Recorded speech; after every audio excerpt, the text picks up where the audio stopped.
Evening, the main man. What I up, think he's cool. your boy Chig from Green and Eagle Eye coming to you again. Ever so sorry about my lateness. I know BMT and all that. I apologize. Camera issues. What can I say? These things happen. I guess the beauties will have to do all my looks for me, which is I'm joined by Stel. Say hello to the people, Stel. Good evening, ladies and gents. And the one and only Mr. Gunner. Lee Gunner. Good evening. Good evening. Hope everyone's well. See, I told you guys I'd do it. I'd bring these two together. It should be explosive. Don't imagine I'm going to talk very much. So here it is. First things first, if you're listening to me for the first time, please do hit that subscribe button. And we're just going to go into this bit now. So if you are listening to me for the first time, these two are good friends of mine. I've never actually done a show with both of them at the same time. Stel is a Man United fan, which in theory means he should be quite non-biased towards or against us. I don't know. He is the type of Arsenal fan that actually likes Wenger. So I guess he has nothing in common with that. And Lee, well, if you don't know Lee's face by now, I don't know what to tell you guys. You know, he will offend half of you, maybe all of you at some point during your listening experience, but nothing that he means. I guess nothing. I guess he'll say, well, if you don't like it, don't listen. I just say what I see, and if people don't agree, then that's up to them. I'm not deliberately trying to antagonize or wind people up, but some people just take it the wrong way because too many snowflakes, Lee. Exactly. Too many snowflakes. Exactly. Yeah. Well, okay, so let's go into this. So obviously today's video is about really Man United and Arsenal and who's better prepared for the coming season. And obviously we're comparing Arsenal to United because of Stel. And I think Stel could give us some kind of insights into how it's going ahead into the season. So one of the big subjects, there's no way of getting around it, is the preseason tours. We've just had a massive game yesterday against Chelsea. A lot of people reacted bad to that. I had a very different reaction to yesterday's game that seemed to generate a lot of interest based on the way I take it. It's not every day that I'm not negative, I'll be honest. But yesterday, I didn't really feel to take that perspective.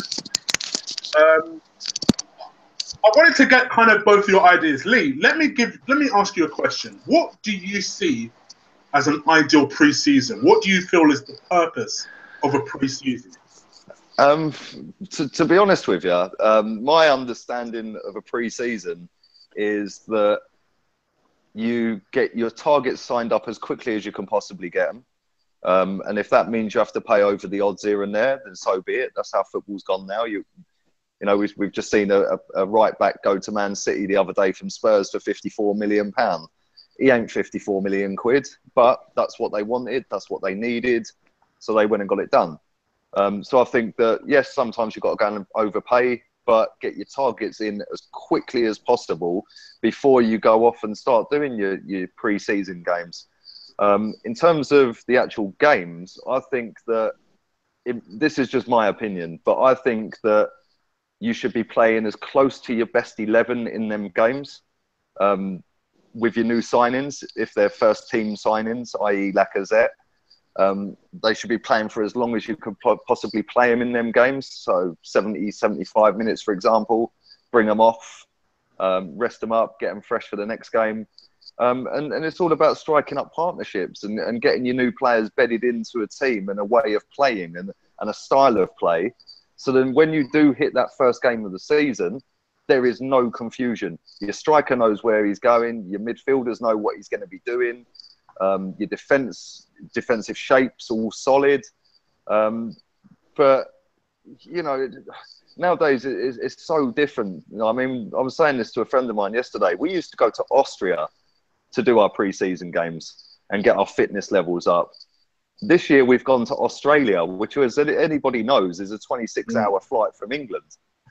Obviously you've got to stop off in Dubai or Qatar or wherever it is they stop nowadays, refuel, and then you go again, or Singapore or wherever it is.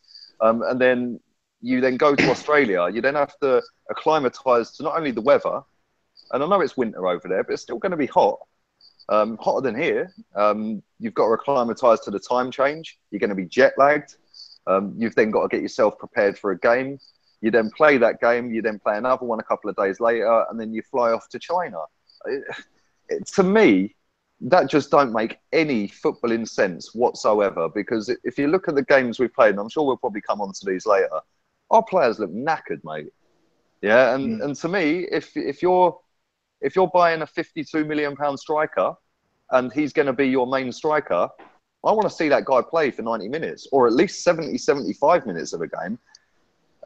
But it's not about that anymore. It's about, let's go and get as much money over in China as we can.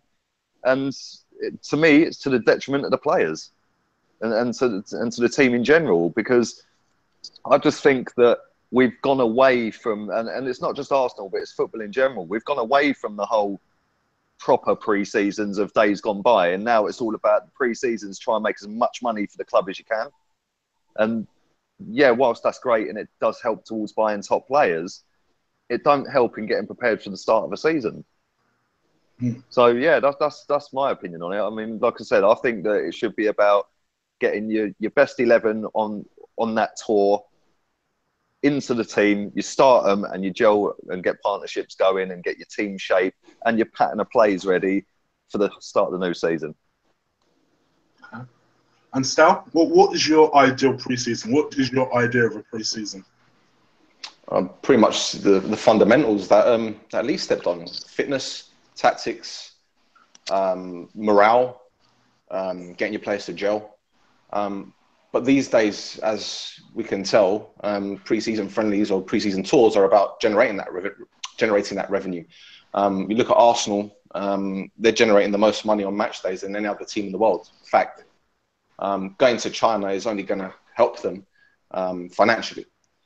Whether it does something to them on the pitch is a completely different matter. Personally, in my opinion, Arsenal going to China is obviously due to attempting to earn more revenue and get more fans in. You've got millions of fans throughout the world, and obviously China is booming at the moment. Their economy is crazy. You've seen all these teams buying players, and I think Lacazette is on like 600 grand a week or 700 grand a week out there in the Chinese league. But yeah, going back to your original question, yeah, pre-season should be about the fundamentals, and that's the game is changing, as you guys know, and it's no longer about that. It's all about putting on this pre-show, like the curtain raiser. I mean, the charity shield or community shield isn't the curtain raiser anymore. It's about these pre-season tours, and unfortunately, we can't get away with it or get away from it, should I say, because that's the way the game has evolved. But yeah, that's the longest answer you'll probably get from me.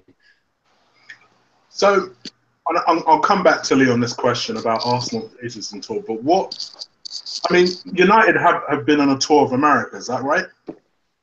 That's right, yeah. So what's your assessment of their preparation towards the tour? Because I know that the people listening would have heard myself and Lee give our comments about this already. So I'm just curious about what you think about Man United. To be fair, I would rather United go to the United States to have a pre-season tour, purely because of the fact that forget the commercial side of things. If you want to talk about the weather, if you want to talk about the facilities, it's top notch. I mean, Lukaku was training at United's facility in LA prior to signing with Pogba. So it's the ideal location. China, on the other hand, it's a different world. I mean, we went there last season and it totally messed up our preparations. You had tsunamis out there. I'm exaggerating here. You had the tropical storms, all that kind of stuff. The pitches were heavy. Players were getting injured. And to be fair, I'm actually surprised that we didn't go into the season rather lethargic because of the conditions out there. And as Lee said, it's a long journey. You guys went from Australia to China. I mean, this has got to take its toll on the players, surely. If you guys start off the season very well, I'll be very surprised. Yeah, agreed. Perhaps, I mean, I think what are we now? We're end of July. The season doesn't start for what, 2 weeks? I think that's sufficient enough time for the players to recover. However, I think it depends on how they recover. Are they going to be playing more pre-season games? I know you've got that Emirates Cup, which is a 2-day thing. Are they going to be going in hard? That's a trick question there, because you got the fitness side of things, then you got the home advantage kind of thing, and then you got the Emirates being the sponsor, and obviously they're going to want Arsenal to go all guns blazing. So that's a completely different subject. But when it comes to United, I think it's perfect for them. As I said, the weather's brilliant. There's a big fan base out there, so it works both ways. It works hand in hand. So I've got no issues whatsoever. And to be honest, I've hardly watched any games, because I'm not going to start till 3 a.m. to watch United play a second string LA Galaxy team, because that's what it was. It was their B team. So plastic Man United fan. Sorry, man. What can I do? I've already got the armchair. So Lee, I know you've kind of covered this a lot in your own video and stuff, but and your own YouTube channel, which obviously, if you guys are listening, go subscribe to that now. Gonna bang. Is there anything? I mean, what is your literally just summarize? Like, what is your genuine opinion of this annoying tour of ours? That's the polite way I can put it. Mate, to be honest, like I said, we're only doing it for money. And I mean, Arsenal are one of the most cash-rich clubs in the world. Do we need the money? Mm-hmm. I just don't get it. You know, people have said to me since I put mine out there, my video out there yesterday, oh, well, you know, you can't blame Wenger for it. Well, no, you probably can't. But at the end of the day, he has a massive say in it. As well as the sponsors, perhaps, they probably decide where you're going as well, or have a say in where you're going. So I just look at it, and I think that I don't think we should play any Premier League team in a pre-season friendly, full stop. I mean, if you look at the Arsenal-Chelsea game yesterday, we're out in China playing Chelsea 2 weeks before we play them in the Community Shield. Right? Pedro's gone home injured because of that clash with Ospina. Yeah. Now, although he don't play for Arsenal, and it don't bother me, imagine if that was one of our players. Yeah. Yeah. You know, there's a little bit too much to an Arsenal-Chelsea game. It's not on the same level as Arsenal-Spurs, but it's up there. Do you know what I mean? And, you know, same with Arsenal-Man United. We shouldn't play in the pre-season. I don't think we should play any Premier League team in a pre-season game. I think if it was down to me, I'd maybe go somewhere like Tenerife, go and do a bit of pre-season training over there. It's a hot climate. It's not that far on an aeroplane. You can go and play against a couple of Spanish teams. You can get a flight from Tenerife to Spain. Go and play Barcelona, or go and play Real Madrid or whatever. You know, that's a big draw for fans. I don't know. I just think that it's a lot of travelling, which Stel said we'll take it out of them. I mean, I've been sat on a plane. I've been to Mexico, which isn't obviously as far as Australia. But mate, when I got off of that plane, that's an 11-hour flight. I was fucked. Mm-hmm. Yeah, I was absolutely worn out. And although you're just sat there in this nice big open space, and obviously they're living life of luxury on their plane, you're still knackered. Mm-hmm. Yeah, and then you've got to come out of that, go to your training base, yeah, and then get some sleep, get some food inside here, and then get up and go out there and perform. And yeah, you might do that once, but you ain't doing that 4 times out of 4 games that we played out in Australia and China. Yeah. And then you're then flying after 2 games to another game. It's just stupid in my opinion. I think stay in Europe, play some bigger teams around Europe that are non-Premier League teams. Have the Emirates Cup, that's cool. Yeah, and obviously the Community Shield. And, you know, I think that would have been better preparation, less flying around, less draining the players. Half of our team would come down with bloody food poisoning. Do you know what I mean? And, you know, I'm just worried that we're going to... I'm not trying to be negative because I've been quite positive this summer. As positive as I can be anyway. But I'm just looking at it thinking like, you know, we've gone out and bought a player early in Lacazette. We already had Kolasinac done as soon as the season ended and when it could officially be announced. So we've got 2 good signings in there. And like, you know, we're now dragging them all the way around the world you know, and we've got no benefit out of them. I haven't seen anything from our striker so far, by the goal he scored in his first 15 minutes, to show me that anything's changed. You know, nobody's giving him the ball and that, you know, and I don't know whether that's because everyone's knackered. I don't know whether that's because it's only pre-season, as we keep getting told, or whether it's just that, you know, that they're not anywhere near fit enough. I don't know. I really don't know. But yeah, I wouldn't be going on that tour again, that's for sure. I'm kind of with you in the sense that I feel like Wenger basically runs that club. So I find it hard to believe that if Wenger said this would be a bit detrimental to the start of our season, the way Stel said earlier, I would find it hard to believe them saying, no, let's press on because it's good for us financially. Even as money hungry as that board can be, I'd be very surprised. So the thing is, what you got. Sorry, guys. What you got to realise is that it's winter in Australia now, so they've gone from freezing temperatures to China, which is baking hot, and they're doing double training sessions. I can't look. I'm not a sports scientist. I'm not a coach, but I can tell you that, as you guys know, in warm or hot temperatures, you don't need to be doing like more than 45 minutes for a training session. But he's making them do double. So I can't. Is it a fitness thing? Is he trying to get them to acclimatise? I mean, I know that you've been hit with, some players have been hit with food poisoning. So I don't know. To be fair, though, Australia winters are like 25 degrees. Yeah. Australia will still be hotter than here, 100%. It's still pretty warm. But saying that, in comparison to China, exactly. But saying that, you go to China and you're talking humidity 90%. You know what I mean? And you know, like I say, I mean, Tenerife would have been a perfect base in my opinion. Go somewhere like Tenerife. It's not that far. You're close to Spain. Yeah, go and hop on a plane to Spain. Go and play Real Madrid, Barcelona. Yeah, that you know, go and do a couple of little teams over there. And you know, then fly back, and you've got the hot weather. You can do your double training sessions if you want to, and you ain't flown 12 hours, 20 hours, whatever it is, on a plane here, there, and everywhere. Do you know what I mean? And you probably wouldn't have come down with food poisoning. So, Lee, you touched on number 9s earlier, and obviously United have bought a number 9. We've bought a number 9. But Lee, I wanted to get your idea of your view on what Lukaku is. Like, what do you kind of signing do you think that is for United? Are you ridiculing the signing way? Some Arsenal fans are ridiculing United for Lukaku. I'm not necessarily one of them because I believe he'll come good. But what's your opinion on Romelu Lukaku? I think I was listening to a radio station the other day, and they asked the question, "Who's bought the best striker this summer?"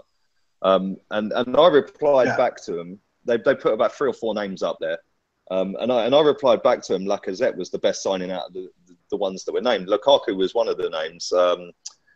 Morata and Solanke at Liverpool. And the reason I chose Lacazette was because Arsenal haven't got a striker. And we can all throw Sanchez's stats out there, but he's not a striker, right? And the reason I picked him is because we ain't got a striker. The others that have replaced have got a striker already. And the strikers that they've brought are not as good as the ones that they've either got already or have let go, i.e. Ibrahimovic. I think Lukaku isn't as good as Ibrahimovic, but he has the potential to be better in the Premier League over the next couple of years because obviously Ibra only played 1 season here. I look at Lukaku and, you know, everyone like mugs him off for his first touch. Well, not being funny, only Harry Kane scored more goals in the league than him last season, so he must be doing something right. And he was playing at Everton last season, who finished, 7th? So, you know, I'm not going to judge Lukaku on a first touch. I look at the whole package, and he's 23 years old, I think, 24 maybe. I think he's got everything to be a top draw striker. And playing at Man United, you're going to get service, isn't you? So I personally think that it's a lot of money. I wouldn't necessarily have paid 75 million. But again, coming back to what I said earlier, clubs out there have to go over the odds now to get what's required. Man United needed a striker. Yeah, they got knocked back with Morata. So they went, right, we ain't mucking about. We're just going to go for Lukaku. He's our second choice on the list, for example. So I think it's a good signing with potential to be a great signing. But only time will tell on that. You still stand by Lacazette being the best number 9? I only based that on the fact that Arsenal haven't got another striker. You know, of that mould. Obviously, Giroud's a hold-up. I know Ibra's very similar to Giroud in terms of he's big, he's bulky, and he holds the ball up. But Ibrahimovic is one of the best strikers that I've seen in my lifetime. So it's hard to judge. But yeah, I'd say only based on what was required at each club. Yeah, I'd say Lacazette is probably better because we haven't got anything like him. Whereas Man United did have something like him and have replaced him, have replaced Ibrahimovic with something not as good as Ibrahimovic. So that's why I'm saying Lacazette would be better in my view. But I don't know. People slag Lukaku off, man. He's a good player, yeah, and he has potential to be a top striker in this league. I think he's a good signing. You know, I'm not going to mug him off. People are going to be on his case because of the price tag. But at the end of the day, I'll tell you something now, all these people that are slagging that signing off for the price tag would all love Arsene Wenger to go and spend 75 million on a striker. You talking about Do you know what I mean? So, and who cares about his first touch when his second and third touch are devastating? Well, this is the thing, right? Look, at the end of the day, Lacazette is a completely different player to Lukaku. They've got different qualities. Yeah, Lacazette's not going to hold the ball up and barge a player off the ball with his back to goal, spin and put it in the top corner. Nah. Lacazette's a ball over the top. Yeah, one-on-one, he'll slide home. Like they're different players, but if you're comparing the two and who's got the better player, it's a fine line because Lacazette's never played him and Lukaku was second top scorer last season. But at the same time, like I said, Arsenal haven't got anything like that. So that's why I just think Lacazette slightly shades it, but Premier League experience might prove to put Lukaku miles ahead. Do you know what I mean? Who knows? We'll see at the end of the season, I suppose. Stel, and your opinion on Lacazette? I think he's a fantastic footballer. I think he's a fantastic striker. People point to the French league and say, "Oh, it's a league full of farmers." Well, you know, Ibrahimovic banged in goals there, and then he came to the Premier League and made a mockery out of anyone that said that he was only going to get more than 10 goals. Being one of them. You said that, not me. But no, in all fairness, look, Lacazette is precisely the striker that Arsenal have been yearning for since Van Persie. He's quick, he's strong, he can finish. His movement off the ball is fantastic. He can play off the defender's shoulder. And forget these YouTube videos, you know, he's better than what you see on YouTube. I've been watching him for a few seasons now, to be fair. The original comparisons when I first saw him was like Djibril Cissé, because Djibril Cissé was outstanding at Auxerre, and then he came to the Premier League and absolutely flopped. But Lacazette is a different kettle of fish. And again, going back to the whole goals debates in Ligue 1, well, he's done it in Europe. He's done it in the Europa League. You know, I'm sure he's done it in the Champions League as well. Has he played in the Champions League? I can't even remember, but he's done it in the Europa League. So it's not as if he can't adapt to different games, different scenarios. I think he's a fantastic player. I think he's precisely what Arsenal needs from an attacking perspective. And let's be 100% honest. Who else is out there or was out there that could have signed for Arsenal? Higuain wouldn't leave Juventus. So there goes that one. So who else is available? Would Aguero leave Man City to go to Arsenal? I doubt it. No. So who was out there? I think Lacazette was the right signing at the right time. But you obviously need to strengthen in other areas, and I've told you this before on the last show. You know, you need to spend at least 200 million this summer to bring in players.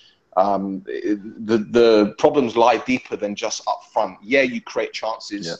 Yeah. But there's a fundamental issue defensively. There's a fundamental issue in the middle of the park. And I think the biggest issue is the lack of, I hate to say this, but backbone. That's what you guys have been lacking for years, backbone. And that's why I feel that going on to United, which I don't like to deviate, digress, the signings that Mourinho has made, a lot of these players are very physical.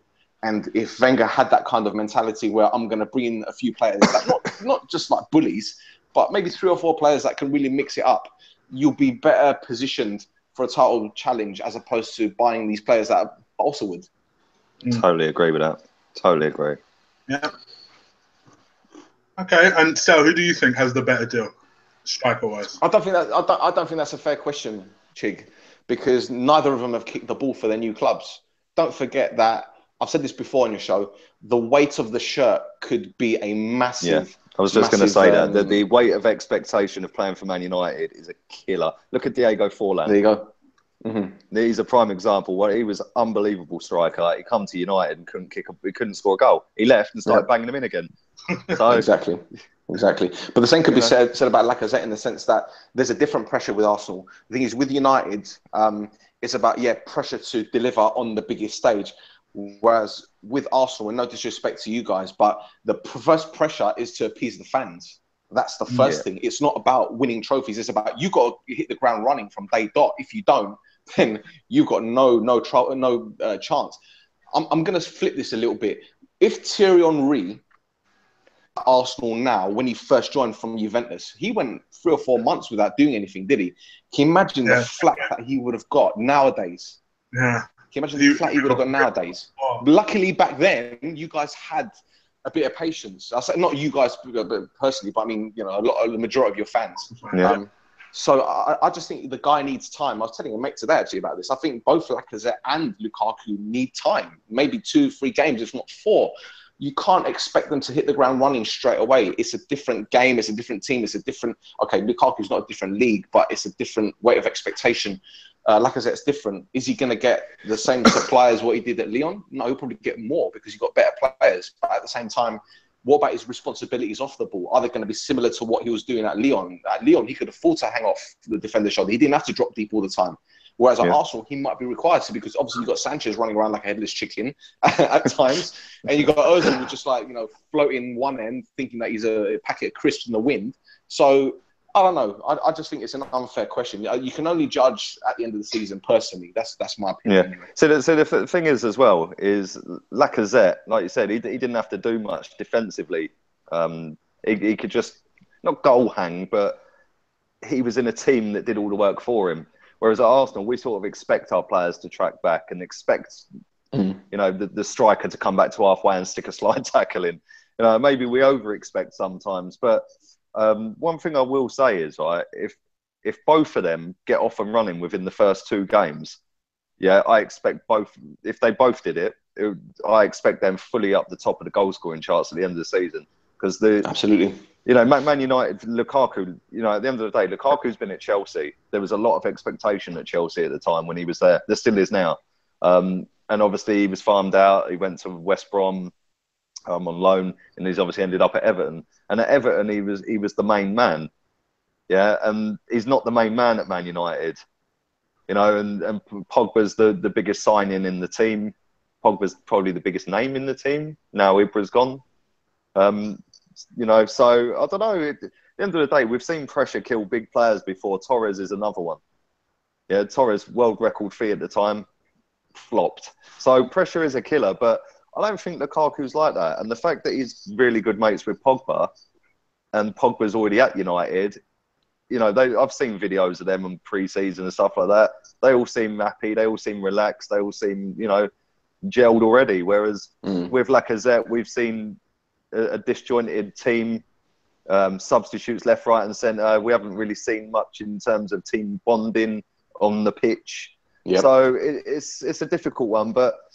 that's my sorry to interrupt. That's my worry about Lacazette because if you see, I don't know if you ever watch this on the Arsenal channel yourself, Lee, but sometimes when you see these little PR, do some Chinese drumming, or I'm going to do some. Lacazette looks so miserable. He looks like, what the? When they were on the stage the other day doing the little thing when they're all wearing those little robes and all that. Yeah, his face was a picture, mate. But you know what? Like he's probably not used to that though, is he? Like, at the end of the day, he's played for Lyon, mate. Like, do they do all this? Like, then. But he's at a far bigger. This is what you got to say. He's at a far bigger club. He's at a far bigger club. And when you go to China, I mean, I've seen the video with Sanchez rowing a boat and Mustafa and that kind of stuff. We laugh at it, but the Chinese, for them, that's like, wow, that's entertaining. Yeah. They love like manga and all that kind of weird stuff. You know what I mean? It's crazy. But, the Arsenal marketing team have pulled off a blinder because they've catered to their audience, their target audience. If you guys make 9 to 15 million pounds from this tour, which you probably will, that's not a bad return. You know, when you look at the bigger picture, you know, and going back to what you said about Lacazette and the teamwork and all that kind of stuff. I mean, yeah, you mentioned Lukaku, and there's that camaraderie there because he's mates with Pogba, and Pogba's mates with Lingard and Martial and Rashford and whatnot. Great, fantastic. But it's what happens on the pitch that's the main thing. I don't want to see players on Snapchat 10 minutes after a game when they've lost and saying, "Oh, better luck next time." No, I want you to take pictures when you have a trophy in your hands. Take a picture when you have a trophy in your hands. Don't be doing this kind of madness.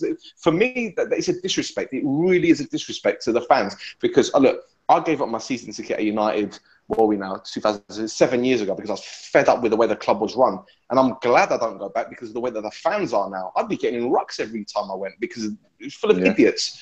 You know? Well, do you think that's football in general, though? Because, I mean, like, Arsenal have got so many...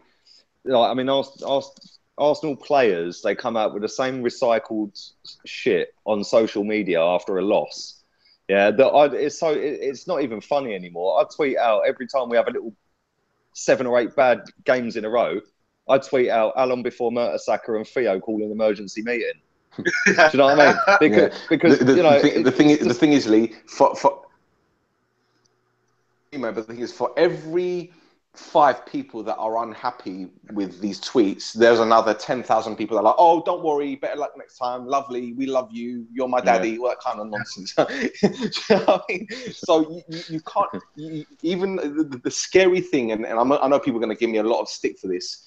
It's the people that are unhappy. Most of the people that are unhappy are actually the ones that actually know what they're talking about because they've seen the club through thick and thin. Do you know what I mean? But the ones that are constantly happy about everything are the ones I just cannot understand. How can you be happy that your team's lost 3-0 and the players are taking photographs in the dressing room saying, "Oh, you know, we'll try harder next time"? No, I don't want to see photographs. You show me a photograph when you're holding a trophy or a medal in your hand and say, "Congratulations, you've succeeded." It's like when all these players score and they do these stupid dancing and hand claps, all that kind of stuff. I'm like, Ryan Giggs and Paul Ince used to do it back in the day, but we were winning trophies. So I don't care. You can do the... Exactly. Do you know what?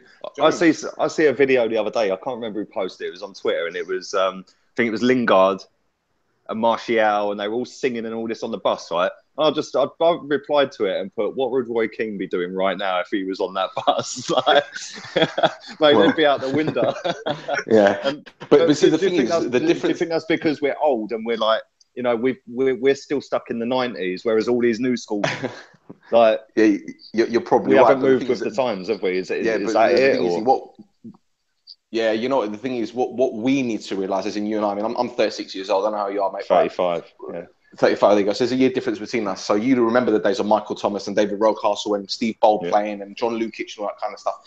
You know, and I remember the Mal Donaghy days, but anyway, it's not going to that. But but the thing is, when Pogba does his dance on the TV, that adds another 10 grand to his value, or that adds another 20 grand to his commercial value. All these things that we see on social media, it's a massive tool for these players to engineer something for their future. Look at Bellerin. He got so much stick for taking photographs and doing the whole modelling stuff. I guarantee you that's only boosted his image. So when it comes to renegotiating a contract, it's like, well, look, this is my image. I can do this. I can do that. Look at how much I can bring you guys in from a commercial standpoint. And Barcelona will be like, "Okay, well, we'll give you whatever you want because we know that you'll give us that back, you know, in terms of, you know, as I said, sponsorships and that kind of stuff." So it's kind of, they're kind of like whoring themselves out to make themselves more financially viable or financially attractive for their future. I think you've nailed it. Yeah, you've nailed it with that, mate. That's it.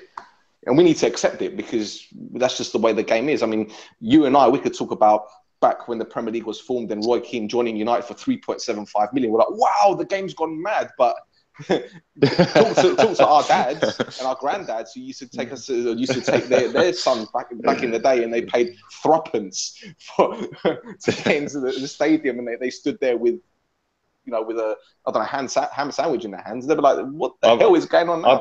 I blame Jimmy Hill for all this, mate. It was all Jimmy, Jimmy.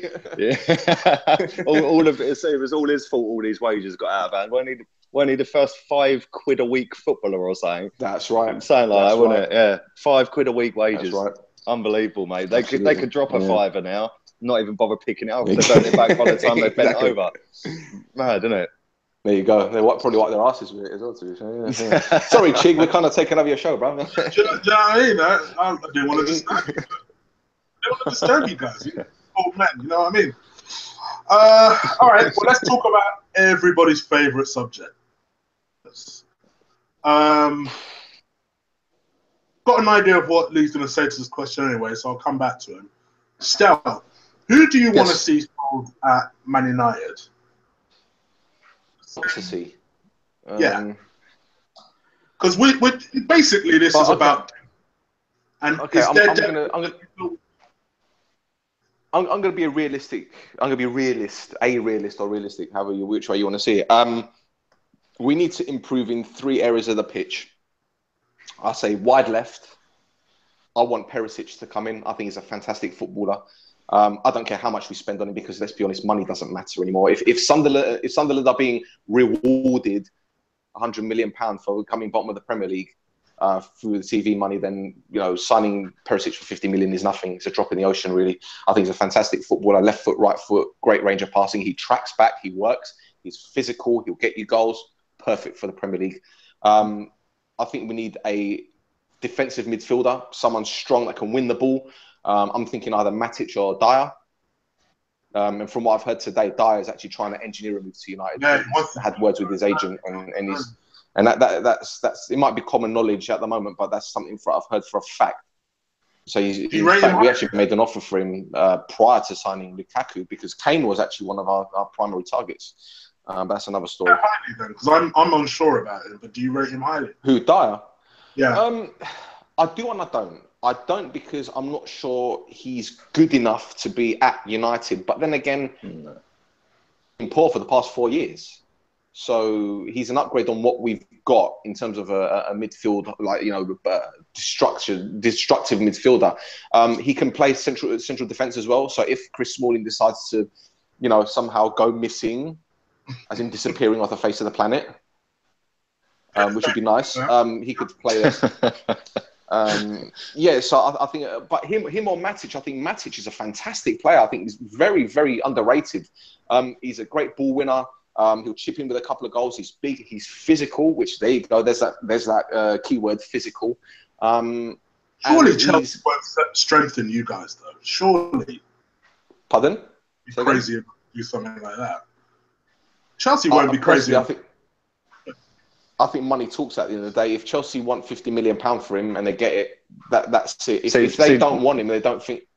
So I was just going to jump in there and say something, right? Chelsea, if you've noticed over the last few years, Chelsea, they've lost out on Lukaku, because they probably didn't want to pay his wages. They've lost out on other targets. Danilo's gone Man City. They wanted him. And Chelsea have had that quite a lot over the last years. A very good friend of mine's a Chelsea fan. He's been going for 40 years, home and away.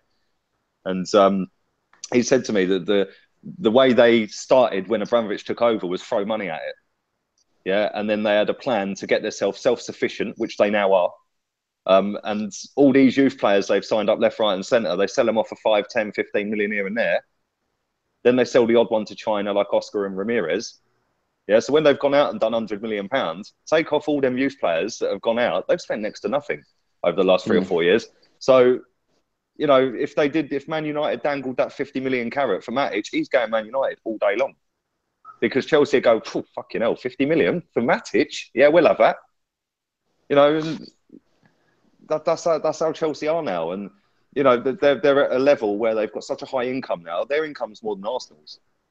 Yeah, and their fan base is up there globally with Arsenal. Every single thing you look at with Chelsea is either on par or above Arsenal for the last few years, last 3 or 4 years. So, all their marketing deals, they're all bigger than Arsenal's. All their sponsorships. I did sponsor that. So, I think he'd go. I think Chelsea would take the money for him. 50 million, you'd be mad not to for Matic. I think he's a good player. I think he's a lot better than Eric Dyer. I think he's pony, mate. If you spend 50, 60 million on him, wow. But I know for United, personally. Mate, wow. Although he did score against PSG last night, didn't he? Yeah, the goalkeeper had a Mary, came running out, the back pass to him, and he kicked it straight off a Dyer's knee and it went in. but yeah, sorry, I'll cut you off mid-flow anyway. No, it's fine, mate. I was just saying, like, and Matic has the experience of winning titles. He's won 2. I mean, he was pivotal when Chelsea won their first title when Mourinho returned. He had an outstanding season. I know Hazard got all the plaudits, but Matic was fantastic. So yeah, Matic or Dyer in the middle of the park, and I think we need a fullback. Valencia at right back, he can't play 38, 40 games, 50, 45 games. I don't think Darmian is good enough to play right back long term. So I think definitely a right back. There's question marks over Luke Shaw's future at the club, but from what I've heard, he's actually pulled his finger out. Well, listen, it's not that I don't like him because Jose doesn't like him. I mean, Jose really doesn't like him. Well, that's a discussion that they had between themselves, and Jose Mourinho was well within his rights to pull him up because for a fella that's 20 years old, 21 years old, however old he is, he wasn't pulling his weight. His diet was poor. I think we've spoken about this before. Chick, his diet was Babe Station and Pizza Hut. That you can't. And I think he was living with his friends as well. You and Babe Station, mate. What's going on? Sorry? You and Babe Station. What's wrong with Babe Station? Hey, nothing wrong with Babe Station. Nothing wrong with Babe Station. What's wrong with it? Ask Luke Shaw. He's happy with it. United, didn't it? Would you sell? But no, I mean he. From what I understand is that he was actually living with friends when he first joined United. So there's that added distraction. So I think now he's moved in with his fiance or something. And I saw a guy who was actually in Dubai on holiday, la-di-da. And I spoke to someone that actually saw Luke Shaw at a restaurant. And he was like, you wouldn't believe it, but he was so disciplined with his eating because obviously he's trying to get back to full fitness and whatnot. So hopefully we might see a different Luke Shaw this year. I hope he does well because let's be honest, he came in with a big fee, not the kid's fault. He was 18, 19 years old, a lot of expectancy. Again, the weight of the shirt. Perhaps that was something that psychologically was there and was stopping him from progressing. But yeah, we definitely need a fullback, definitely right fullback. I don't know who is out there at right back or anyone. I don't want Debussy, I'll tell you that for now. Because that's a shame. I was going to drive him to Man U's training ground tomorrow. well, Van Gaal wanted him. Yeah, Van Gaal did want him. He made that point to me. Van Gaal wanted him, yep. Yeah, so would you tell people like your Phil Joneses, your Chris Smallings, your what about De Gea? Would you sell him? Would I sell him? I was going to leave this till later, but fuck it, I'll mention it now. Well, okay, put it this way. My first question to you then, I'm going to counter that. Who can we get that's good enough to replace him? I rate him, so I wouldn't sell him. I wouldn't sell him. No, but this is what I'm saying. No chance. Well, put this: we're playing Real Madrid now, right? Let's just say that before the game, that Real Madrid approach United and say, right, we're going to make an official offer for De Gea. Our fax machine isn't going to break this time. So how much do you want? And United say, okay, well, we want, I don't know, 100 million for him. And they say, fine, we'll give you 100 million. Okay, so United sell De Gea for 100 million, for example. Who's out there? Because I don't know any other goalkeepers that are good. Don't get me wrong. I don't think if we're going to go back to this again. I don't think De Gea is this world-class goalkeeper that everyone makes him out to be. But again, he's one of the best in the league, but he ain't unbelievable, is he? Do you know what I mean? Yeah, I totally agree with that. But again, and Lee, I think you and I angered the chat room. So Lee, you're going to join him in the. No, mate, it's true. Listen, at the end of the day, he's a realistic Man United fan, yeah. And the problem is we're of an age where we've seen world-class footballers, and we mean genuine world-class footballers. Yeah, De Gea is a very good goalkeeper, and he is one of the best in the league. I had a conversation on Twitter with a Man City fan just before I came on here, and I was talking about Kyle Walker. Kyle Walker is the best right back in the league, but he ain't all that.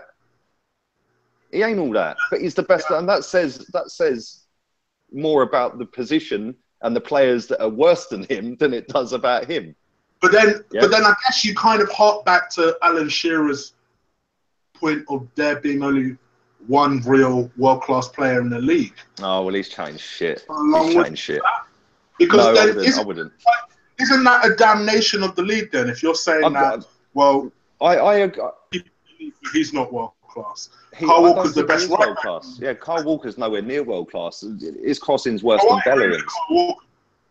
By the way, I don't think he's world-class. No, Kyle Walker saves himself because he's very quick and he's very physical. Yeah, so when he's out of position, which he is 9 times out of 10, he'll get back and he'll barge the player off the ball and give away umpteen free kicks in a game. One of my best mates is a Spurs fan, season ticket holder, and he said, I can't believe we have got 54 million quid for that. Yeah, and he goes, and we've got the perfect replacement in Trippier. So, I'd say Alan Shearer's a little bit stupid saying there's only one genuine world-class player in the league, so I don't agree with that. I think there's more than that. But I think that the league isn't all what it's cracked up to be in terms of players. All the best players play in Spain. That's fact. They all play in Spain. Please, watching. Shout out to Tom. and I've said this before as well. Everyone says this is the best league in the world. I don't think it is. If you put the top all 20 teams in Spain in their positions 1 to 20, and then put them against the 1 to 20 in England, the Spanish teams would win more than the English teams. That's a fact. It's a fact. They're more technical. They've got better players. They're all comfortable on the ball. Yeah, you could put Sevilla up against West Brom. There's only one winner. West Brom ain't going to win that. Let's be honest. They can park the bus all day long. They ain't going to win it. But, at the end of the day, there is more than one world-class player in the league. I personally think there's maybe 2, 3, 4, perhaps. Alexis Sanchez, I'd put in the world-class bracket. Would you purely based on... I see a player that's world-class that could get into most teams in the world. Yeah, Alexis Sanchez, for me, could do that. Yeah, right. I think Aguero could do that. Midfielders, maybe Hazard, maybe, but I don't rate him as much as a lot of other people do. But on his day, he is fantastic. But he don't do it often enough, so I'm not sure. So maybe only Sanchez and Aguero. There's other players that are very, very good in the Premier League. De Gea falls into that category. Yeah, De Gea is the best goalkeeper in the league. So him and Lloris, I think. Stel's point, is he replaceable? That's the problem, isn't it? Like you said, who do you replace him with? Who's not available, because everyone's available, in my opinion. Bear in mind, we've both come out on our channels and said that we want Ospina replaced. So we would have that same problem.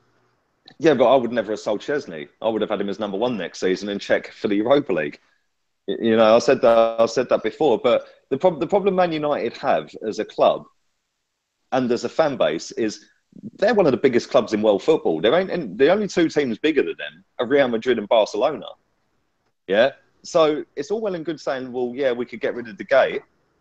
Yeah, but you could go and get, say, Butland, for example. Butland's going to walk into Manchester United and think, wow, fuck me. It's like, you've seen the lad doing kick-ups the other day. You've seen Gareth Bale doing kick-ups at the Bernabeu, flapping. He can't keep the ball up. Yeah, because it is like, wow, this is fucking like the biggest club in the world. Yeah, and the pressure kills people. Would you have Butland, Stel? I think he's on mute. Is he on mute? I'm here. No? I didn't hear the question. I heard my name. I didn't hear my question. Sorry. Would you have Butland? Okay. I'm gonna have to make a move in a minute, but okay, cool.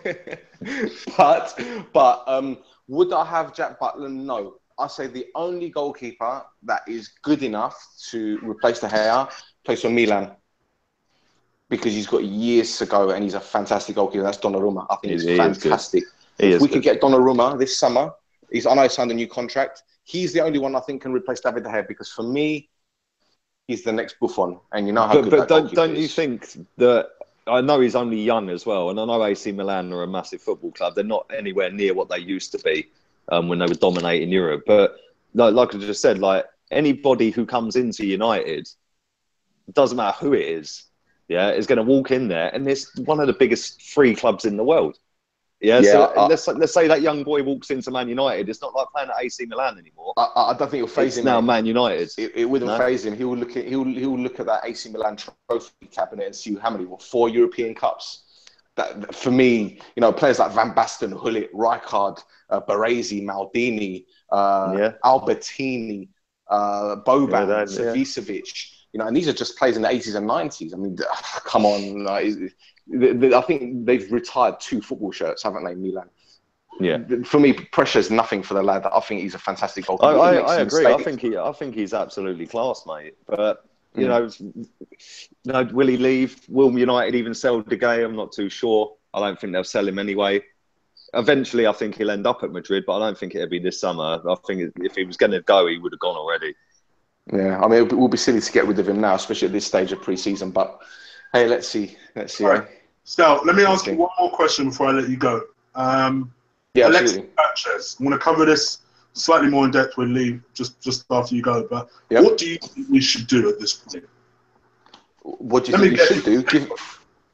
Give him what he wants. Give him what he wants. If he wants $500,000 a week, give him $500,000 a week. If he wants $1 million a week, give him $1 million a week. He's a fantastic footballer. He's you know, one of the best in the world, and I'm going to say this: he's one of the best in the world.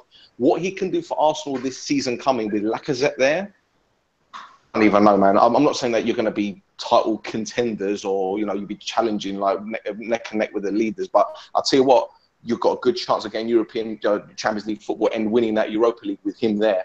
Because I'll tell you what, he's different class. Give him what he wants. Because I'll tell you what, you know, he's the closest thing the Premier League has had to Cristiano Ronaldo. That's my honest opinion. I think he's that good. Honestly, he's a fantastic footballer. Fair enough. I'll let you plug your show just before you get off. Let the people know where they can find you. Well, you can find me on Twitter @OnAMadness. I host a football show called Shoot the Defence. We're on iTunes, Stitcher. We're on Spotify now, which is great. So yeah, tune in. We're all right. Okay. You have some good guests on that as well. Some very good guests on that. All the information is below. I try. For all of you guys watching. Thank you so much for joining us, Stel. I really appreciate it. I'm going to keep Lee captive for another. Cheek, it's been my pleasure. It's my pleasure. It's my pleasure. Thank you for inviting me. Nice meeting you, Lee. Andrew, brother. You're a top lad. Don't worry what anyone says. You're a good lad. Don't worry about it. I'm always welcome in Manchester, then. Absolutely, mate. Nice, you guys have a good evening. Yeah? Andrew, buddy. Cheers, guys. Cheers, lads. All the best. Take care. So that's Stel. So Lee, we're at this point with Alexis. What do you think we should do now? I mean, every day it seems to be a new story of meetings in hotels. It seems to be, there might be a possibility he could stay. Oh, there's a possibility he really wants to go. He won't force a move. He will force a move. How do Arsenal take control of the situation? I made a video on this, 2-3 weeks ago, where for me, I just wanted us, one way or another, take control of the situation. Exactly. And if anything, it seems like we've done nothing. And meanwhile, it's the agents or just the papers just making up stories. It's now just grown into something so disruptive for the team. How would you like us to deal with this situation? Well, firstly, I would like Arsenal not to let players run their contracts down to their last year, which seems to happen way too often at Arsenal. If you look at the list of players whose contract expires next summer or the summer after, it's quite worrying, mate. There's nearly double figures, I think it is, in terms of players. For me, he's worth every penny of whatever it is he wants. I don't believe he wants 400 grand a week. But then saying that, I don't think he's money motivated. But I was listening to something on the radio the other day, and there was a guy on there, and he made quite a lot of sense. He said, look, at the end of the day, like, Sanchez has come from nothing. He couldn't even afford football boots. His family couldn't buy him football boots. Yeah. So, is it that he's greedy, and is it that he wants to get every single penny out of playing football as he can because he is that good that he can command this money? And obviously coming from poverty, from nothing, obviously he wants to make as much as he can. So I thought, he might be right there. And Sanchez might not be the angel I think he is, but I don't know. I don't think he wants 400 grand a week. I think He just wants to see ambition, which is something we've lacked at Arsenal for years. I think that the fact that we went on this pre-season tour, and obviously he didn't go because of international duty before that, hasn't helped. Because all it's done is just fuel rumour after rumour when he's flying around in his private jet here, there and everywhere. I think a lot of it's made up bollocks from journalists. I think his agent's probably trying to pimp him out left, right and centre just to get him a better deal. Personally, I think if he wants 300, 400 grand a week, just pay it. Get rid of the shit. The players that are on 60, 70 bags a week, like the Debussys of this world, fund his wages, yeah, and tell him if he wants to go, he can go next summer. But we're keeping him this summer. You get your head down. You're still young enough to leave next summer and have a good 3-4 years somewhere else. Get a decent fee for you. Get your head down. We'll go and sign a few players. You'll get what you want in terms of wages for the year. And then next summer, we'll let you go wherever you want. That's what I would do. If he don't want to play ball with that and he don't want to sign the contract, then sell him to the highest bidder. And if that means Man City, that means Man City. Who would you like us to bring in? Because the chat room's going crazy at the moment. If there's one common name I can see, it's Lamar. Going through that. It's not only Lamar, but Naby Keita. He ain't coming. He ain't coming. He ain't coming. And I'll tell you that shit down. He ain't coming. I'll tell you for why. Yeah, I'll tell you for why, right? The team that guy plays for, is it Red Bull Leipzig? Is that who he plays for? Okay, yeah. Right. They started a football club up, 10 years ago or whenever it was? They've worked their way all the way up into the top German league. They're funded by a multi-millionaire, probably billionaire. Yeah, and if they open the door and let Naby Keita walk out of it right now, that opens the floodgates. Him. He ain't going this summer. No way. I'll be shocked if they sell him this summer. Yeah. Who are we more likely to get, Lamar or him? Well, we've got more chance of getting Lamar. Personally, I think we will get Lamar, but we shall see on that one. I've said on my own channel that I would rather have Mahrez than Lamar. And a lot of people disagree with that, but at the end of the day, there's a few positions I'd like to see us strengthening, not just Lamar or Mahrez. I think we need a centre-back. I think this tour, although Mustafi didn't go on it, Holding didn't go on it, and Koscielny was sat on the bench yesterday, or the day before, when you played. You know, I think that it's highlighted how weak we actually are defensively. Because let's suppose we play this three at the back. Let's say that Holding, Mustafi and Koscielny are the three. That's great. Yeah, that's great. On paper, that looks decent. Yeah? Koscielny's 32 in September. And a lot of people are forgetting this. He is 32 years old in September. He had 2-3 games a week all season without getting injured. So then we've got who coming in? Gabriel? Callum Chambers? Mertesacker? We need a centre-back, mate. Badly. What, we're going to put Monreal there? Do you know what I mean? And, you know, if you look at it as well, Mertesacker's retiring at the end of the season. Koscielny's 32, so he'll be 33 coming up this time next year. We need both of them gone by the end of this season. Gone. Yeah, get rid. Yeah, obviously Mertesacker's retiring and going on to the coaching staff, but we need a centre-back badly, mate, that's going to be there for the next 5 to 6 years. Okay. I mean, let me pause you on that and go to a question that we had from a loyal follower of both of us, Mr. D. I should have asked Styles before he left, but I'll ask you now. Name, because it's Wenger, let's be real, I would say a maximum of 2 signings at best are probably going to come into the club. Yeah. If you had to pick 2 positions that we could strengthen, forget people for a second, positions that we could strengthen, what would those 2 positions be and why? Right wing. Right wing, because I think that Theo Walcott should be sold. I don't think he's ever going to live up to the expectations we all had for him.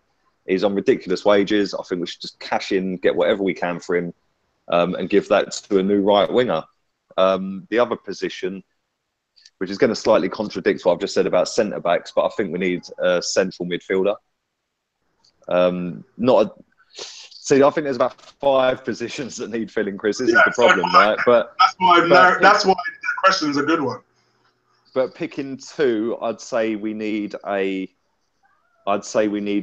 defensive midfielder over any other central midfielder. So yeah, I'd say the defensive midfield and right wing for me, mate.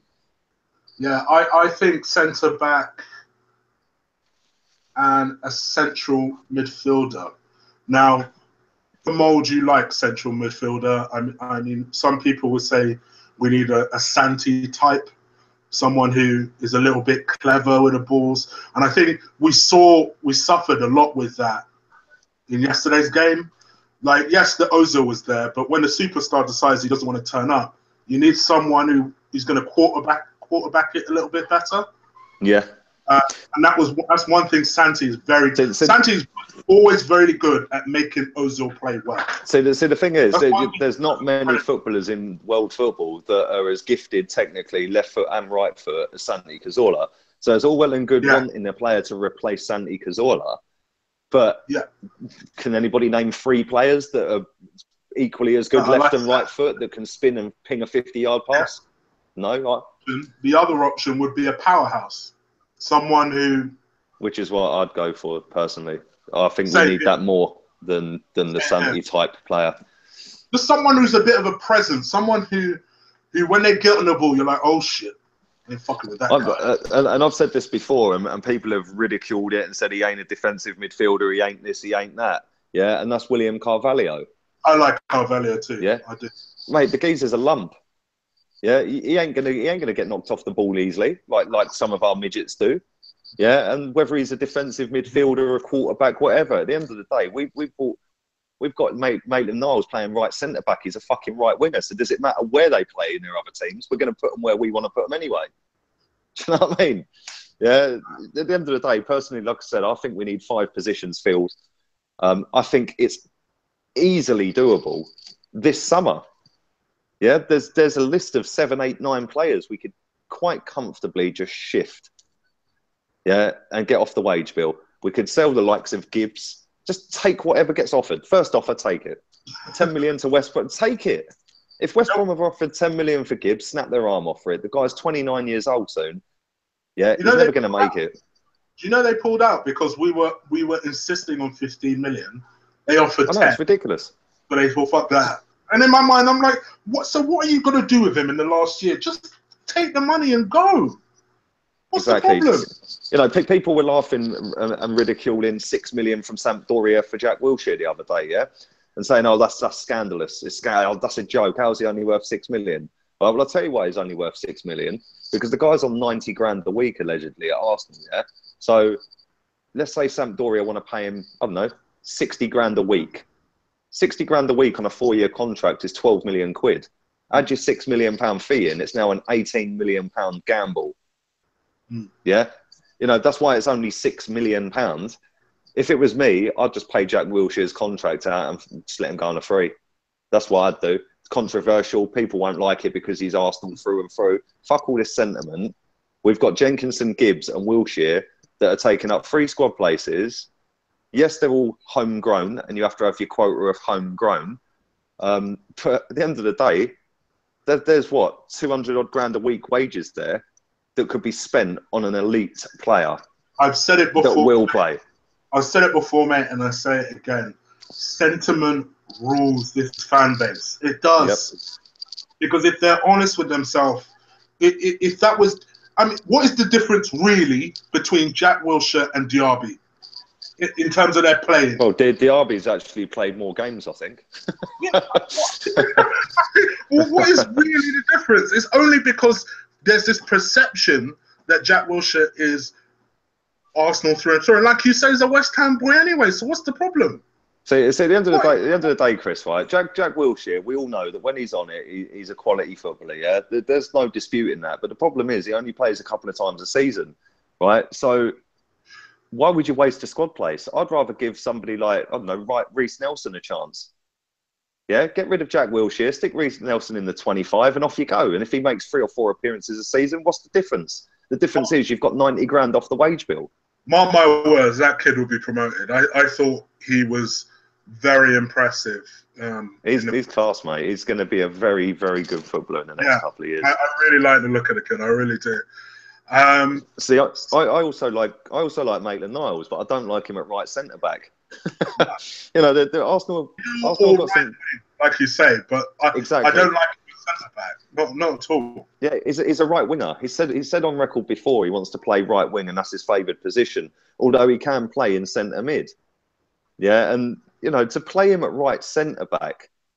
I know it's only a pre-season friendly, and people are going, "Oh, why are you moaning about a pre-season friendly?" Well, why is he playing him at right centre back when you've got a centre back on the bench? Don't get it. Why would you do that unless you're going to try it? Why has he played El Neni at centre back? He's played him at centre back twice. Why is he playing him at centre back?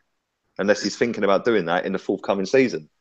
Yeah, which is then making me sit there think, why are you playing these players out of position and playing them at centre back? Why don't you just go and buy a centre back? I'm not sure El Neni has much of a future though, because they accepted a 10 million bid from Leicester, didn't they? Yeah, there's reports of that. Yeah, and he turned it down himself. But to be honest with you, like I look at the El Neni signing, I thought it was a bit of a weird one at the time. Yeah. But you know, we ain't seen enough of the guy, mate, to really comment. The same with Lucas Perez. You know, it's another player. It was just a shut the fans up one, isn't it? Yeah. Like we signed someone just to shut the fans up when he's got no intention of playing them for a full season or giving them more than half a season. Well, with both of them, they played a handful of games last season. Yeah, and fans like Perez. They like him. Mate, Lucas Perez, I must admit, I slagged that signing off, yeah, when we signed. I was like, why are we buying this guy, yeah, when we could have gone out and bought Lacazette, for example, yeah? But let's be honest, if we're all being honest here, he was fucking class last season when he played. Yeah. It's just Bennett does not like it. I don't get it. I don't what's the problem? He links play well. He finishes the ball well. I don't. He seems like a banger player to me, but he just doesn't seem to like him for whatever reason. Yeah, I'll tell you what the reason is. He doesn't want to hamper Danny Welbeck's future, mate. That's what the problem is. But listen, I love Wells, but what on earth do you see in Welbeck that you don't see in Perez? I will never understand that. And I love Wells, and I know you're not a huge fan of him.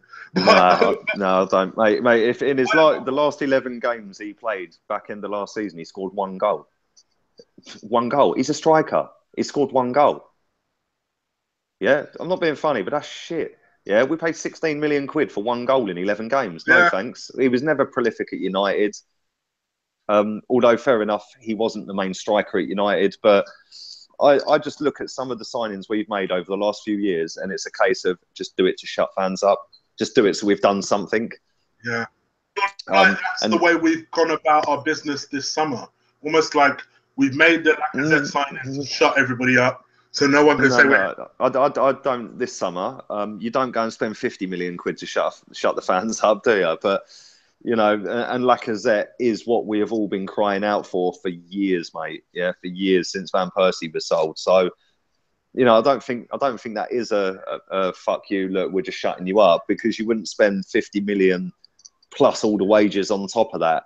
Yeah, 17 million, 16 million, 15 million. You know that if you sell that player on in a couple of years, you're pretty much getting your money back. So, you know, you can take a risk on Danny Welbeck because somebody like West Brom or Everton are going to buy him. Yeah, whereas, you know, Lacazette in 2 years' time, is anybody going to go and spend 50, 60, 70 million on him? Who knows? If he bangs 100 goals in the next 3 seasons, they might do. But I don't know, mate. I mean, Kolasinac, I've got to admit, I don't know a great deal about the guy. I know that he was in the German team of the season, for what that's worth. But, you know, at the end of the day, he was a free signing, and he does look a fucking beast. But again, we've played him at centre-back. Why are we playing these people at centre-back? You know, it seems weird that over the course of these few games on pre-season, he has tinkered with centre-back so much. And it tells me that we're not good enough at centre-back. Because we left 3 of them at home, and the rest that we have are just either A, not good enough, or B, are so ravaged with injury, and I'm talking about Koscielny, that he didn't want to play him. Which I guess highlights the need for a centre-back. I'll be honest. I'll be real with you because I don't want anyone to call me out. A couple of weeks ago, I was like, "Do we really need a centre back?" Yeah, but the same. more you think about it, the more you think actually Van Dijk would be a really great signing right about now because, like you say, we need to long-term plan. I'm sick of us. I put a tweet out earlier, right? I tweeted Southampton earlier saying Kieran Gibbs, Cole Jenkinson, Jack Wilshere, and I can't remember who the other one was. Plus 15 million quid for Van Dijk. What do you reckon?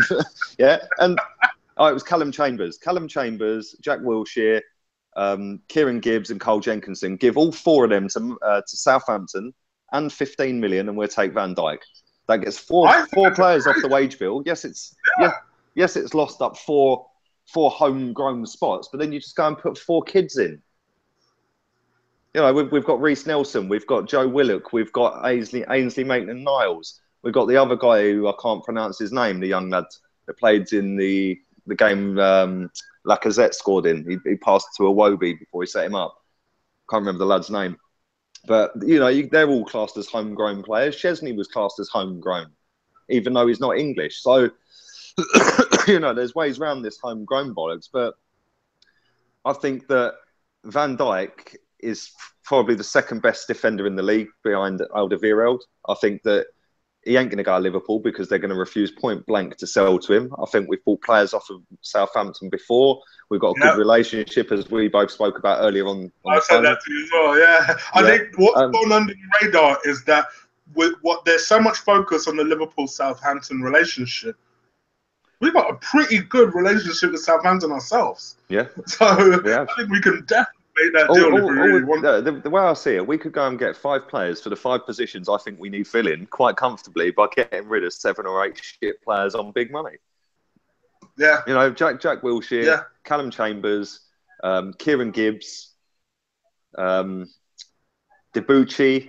You know, these are players that are taking up 300-400 grand a week between them in wages, and you could get 40 million from them. You know, 40-50 million just for them ones, plus the wages you've saved. You know, that could then go and fund the Alexis Sanchez new contract, the Ozil new contract, the new, you know, the transfer fee for Lamar or whatever. Do you know what I mean? And, you know, but not only that, it's then freed up 2 or 3 squad places, you know, and you could promote a couple of these youngsters. Instead, we're going to go into this season in 3 weeks' time, the season starts. Well, it's less than that. It's 2.5 weeks. We play on the Friday night, don't we? And, you know, we're going in with pretty much exactly the same as what we had. And it's worrying that we ain't got rid of anyone, Barcelona.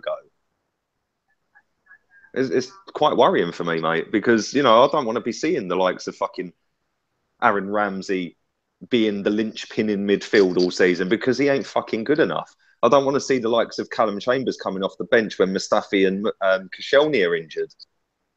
Yeah? And, you know, people have slagged me for saying that about Callum Chambers. I don't care. He ain't good enough. If he was good enough, he wouldn't have been loaned to Middlesbrough last season. Simple as that.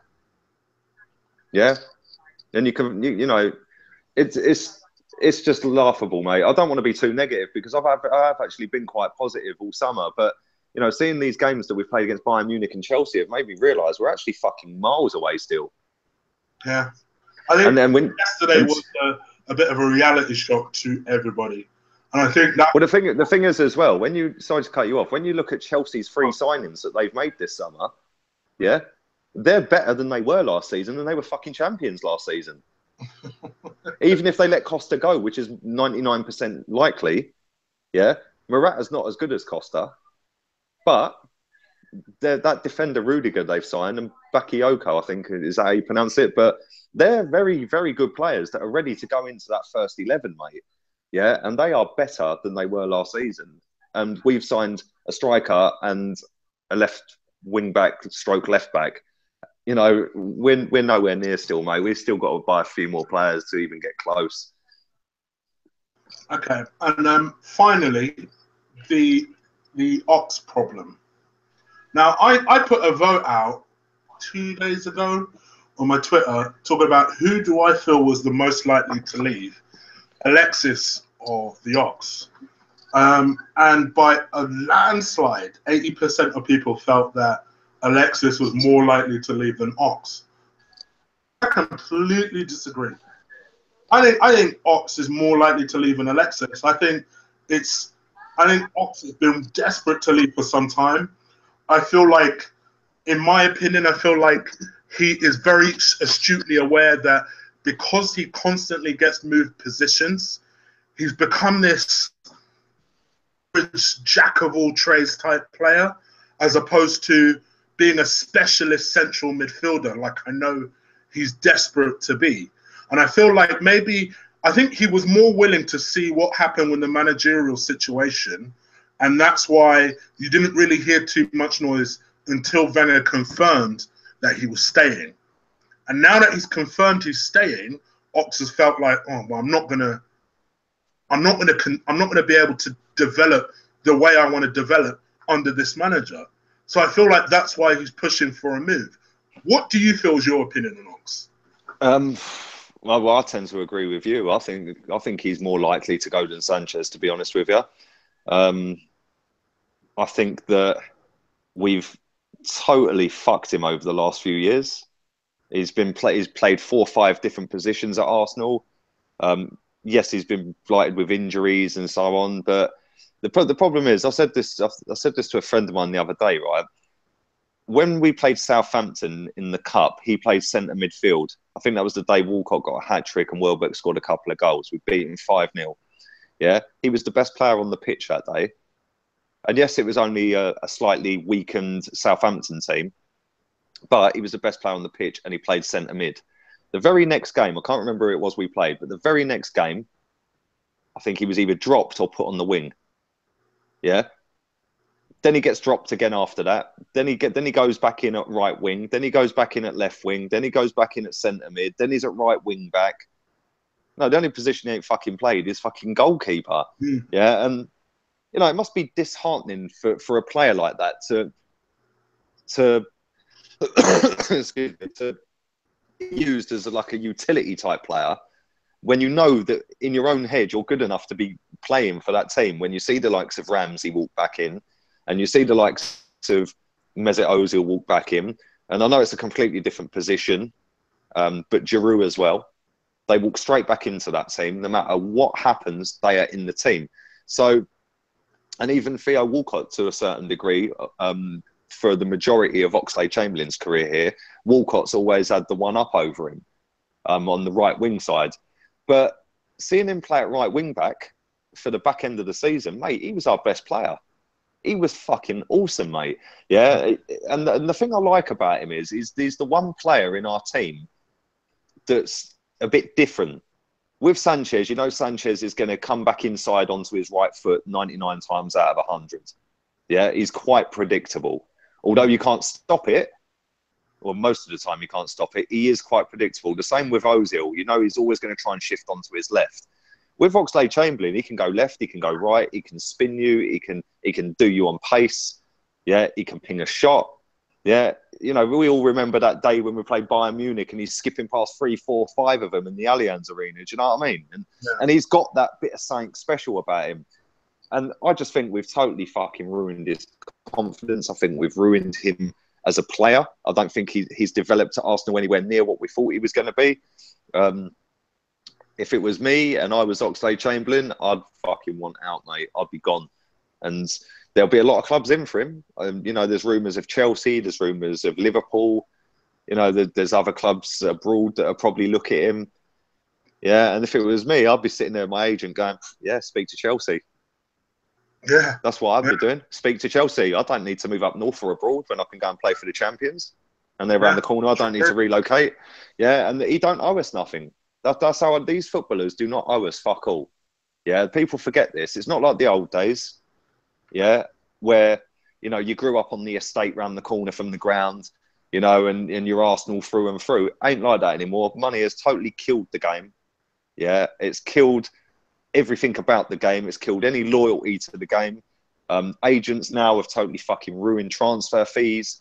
You've got this fucking Pogba's agent, who's Ibra's agent, and fucking Lukaku's agent taking multi-million pounds out of a deal. And the game's completely changed now, and it is basically all about money for a lot of the footballers. And I look at it, and think that Oxlade-Chamberlain's also got his old man who's an ex-footballer behind him. His old 100%. his old man is probably saying to him, "Well, fucking hell, son, you ain't really getting a look in here, are you?" Oxlade-Chamberlain's a centre midfielder. I think everyone forgets this. Yeah. He is a central midfielder. Yeah. Yes, he can play right back. Yes, he can play right wing. He don't want to, but he'll do it, and he done it fantastically last season. Yeah. But his position is centre mid. If he went to Chelsea, he ain't getting centre mid. That's fact. But if they said to him, "You're playing right wing back all season, and you will play all season unless you're injured," he'd take that, because they'll probably end up being champions again, mate. Mm-hmm. Yeah. Whereas we're gonna sit there, and there'll be people watching this game. Well, Bellerin's better at right back than him. Yeah. And we could go round and round in circles. At the end of the day, my opinion is that we should. I mean, apart from sorry to cut you off, but apart from anything, there is nothing more disheartening when a team ain't winning, you're still not getting into the team. Exactly.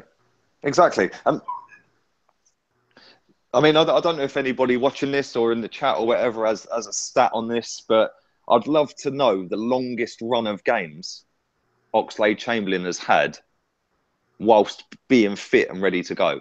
Not through injuries where he's played 7 games and got injured and been out for 6 months or 3 months or whatever it is. I'd love to know, and it's probably virtually fucking impossible to do on a split second like that, but I'd love to know how many games he has played back-to-back for Arsenal in any given season.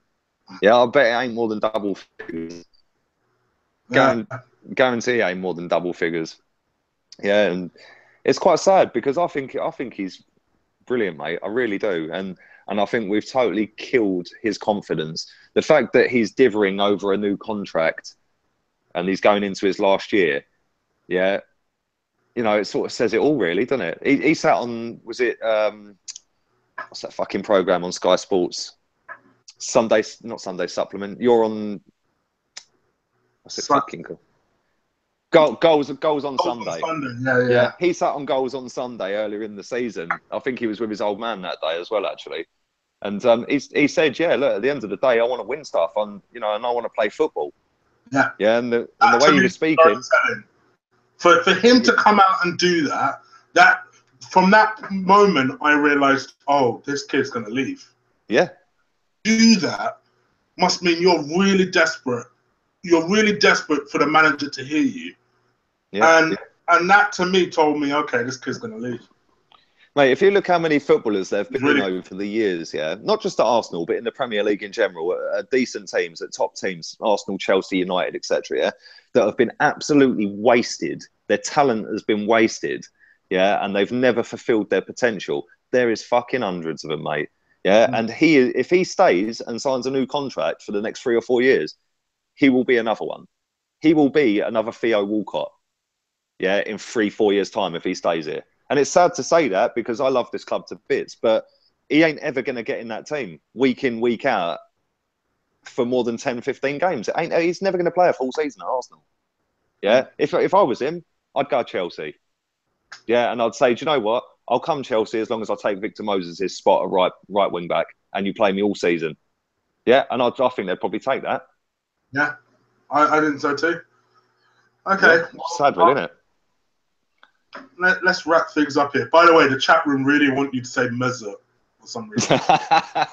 Mesut. There you go. The superstar. And I guess my last question before we finish here, I just remembered it, is who do you ultimately, going back to our very original question, will finish higher out of United and Arsenal, the way things stand? United all day long. And people would probably hate me for this, but I rate Jose Mourinho, mate. I would have had him at Arsenal years ago. Rate him. People don't like him. They don't like him because of the way he talks, the way he mugs people off, is arrogant and all that bollocks. But at the end of the day, we've got a manager who just does it more subtly. So, I hate him, but I love his winning mentality. Exactly, mate. But just very quickly, because I know we've been going on for ages here and people probably want to go to bed, right? But if you look at Jose Mourinho, right, he stuck all of his eggs in that Europa League basket because he knew it was a double whammy. It was a trophy and qualification for Champions League. We all knew 2 months before they won that he was going to win it. We all knew it. Yeah, because he was so adamant that I'm fucking the league off and I'm going to win that competition. Yeah, we just knew he was going to do it, and he did. Yeah, that's the difference between an elite football manager and somebody 2 or 3 levels below. And Wenger is that 2 or 3 levels below. You know, you can throw the, oh yeah, but they're back in Champions League now, blah blah blah, and he'll probably go and fucking win it now in him. Do you know what I mean? So, yeah, sadly, I think United have finished above us, and you know, as it stands today, right now, at nearly 11:15 at night, I'd say that we're not going to finish in the top 4. As it stands, unfortunately, as it stands, I agree. But thank you, everybody that's listened to us. At one point, as high as 91 live listeners, which is great on a Sunday night, let's face it. Thank you, guys, so much for listening. Do need 2 favors. Crush that like button for me. And please do hit that subscribe button. That'd be really great. And Lee, let the people know where they can find you. Yeah, firstly, thanks to everyone that's watched, because I know I don't have to waffle on, so appreciate that. I know you've all got jobs to go to or college or whatever, or you're off college now, I suppose. But yeah, appreciate that. Yeah, my Twitter's Lee Gunner82, and my YouTube channel is Gunner Bang. Gunner Gunner, obviously, all one word, Gunner Bang. And again, appreciate having me on, mate. Of course, anytime, man. You're part of the family. Go subscribe to him as well.